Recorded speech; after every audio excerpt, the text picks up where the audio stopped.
নমস্কার, pregnant mother brain চ্যানেলে সবাইকে স্বাগত। আজকে আমরা আলোচনা করব যে প্রেগনেন্সিতে বারে বারে পেট ব্যথা কেন হয় এবং কখন এটা দুশ্চিন্তার বিষয়। প্রেগনেন্সির সময় যখনই পেট ব্যথা হয়, বিশেষ করে তলপেটে ব্যথা হয়, তখন মনের মধ্যে অনেক চিন্তা শুরু হয়ে যায়। কেন তলপেটে ব্যথা হচ্ছে? মিসক্যারেজ তো হয়ে যাবে না? দেখুন, এই সমস্ত বিষয় নিয়ে ডিটেলসে আলোচনা করব। প্রেগনেন্সির সময় শরীরের মধ্যে ধীরে ধীরে অনেক পরিবর্তন আসে, যাতে করে বাচ্চার জন্য জায়গা তৈরি করতে পারে। এই সময় তলপেটে ব্যথা হওয়া নর্মাল ব্যাপার, কিন্তু আপনাকে জানতে হবে যে এই পেট ব্যথা কতক্ষণ পর্যন্ত স্বাভাবিক এবং কখন ডাক্তারের কাছে যেতে হবে। প্রেগনেন্সির সময় পেট ব্যথার সবথেকে কমন কারণগুলি হলো, ফার্স্ট, প্রেগনেন্সি যত এগোতে থাকে ইউট্রাসের সাইজও তত বাড়তে থাকে, ফলে পেলভিক এরিয়ায় প্রেশার পড়তে থাকে।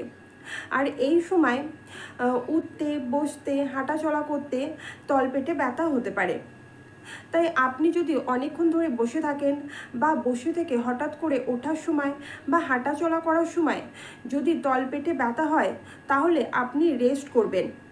আর যখনই বসবেন, পিঠের পিছন দিকে একটা বালিশ রেখে বসবেন এবং পা ছড়িয়ে আরাম করে বসবেন। এতে তলপেটে চাপ কম পড়ে এবং পিঠের পিছনে বালিশ রেখে বসলে সাপোর্ট হয়, ফলে পেট ব্যথাতেও একটু আরাম মেলে। এই পেট ব্যথা নর্মাল, এটা নিয়ে এত বেশি দুশ্চিন্তা করার কিছু নেই। নেক্সট হচ্ছে হরমোনাল চেঞ্জের কারণে। প্রোজেস্টেরন হরমোন বাড়ার কারণে ডাইজেস্টিভ সিস্টেম স্লো হয়ে যায়, যার ফলে আপনি যা খাবার খান তা হজম হতে একটু সময় লাগে। এর ফলে কনস্টিপেশনের প্রবলেম হতে পারে। কনস্টিপেশনের কারণে আপনার তলপেটে প্রেশার পড়ে, যার ফলেও পেট ব্যথা হতে পারে। আর এই কনস্টিপেশন থেকে বাঁচার জন্য আপনি প্রচুর পরিমাণ জল খাবেন। সারাদিনে অন্তপক্ষে 8 থেকে 10 গ্লাস জল অবশ্যই খাবেন এবং ফাইবার সমৃদ্ধ যে খাবার, সেই খাবারগুলি বেশি করে খাবেন। এছাড়াও যে কারণে আপনার পেট ব্যথা হতে পারে তা হলো ঝুঁকে কোনো কাজ করা। প্রেগনেন্সির সময় আপনি যদি বারে বারে ঝুঁকে কোনো কাজ করেন বা কোনো ভারী জিনিস ওঠান, মানে কোনো ভারী বালতি বা যে কোনো ভারী জিনিস যদি ওঠান, তাহলে পরেও আপনার পেট ব্যথা হতে পারে। এর সঙ্গে কোমর ব্যথাও হতে পারে। এবং নেক্সট যে ইম্পর্টেন্ট কারণে বারে বারে পেট ব্যথা হতে পারে তা হলো ইউরিন ইনফেকশন। প্রেগনেন্সির সময় অনেক মহিলার ইউরিন ইনফেকশনের প্রবলেম হয়।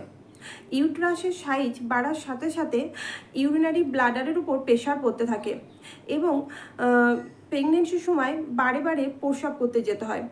এর ফলে আপনি হয়তো যদি ভাবেন যে একটু পরে যাব করে যদি প্রস্রাব ধরে রাখেন বা জল কম খান, তাহলেও আপনার ইউরিন ইনফেকশন হতে পারে।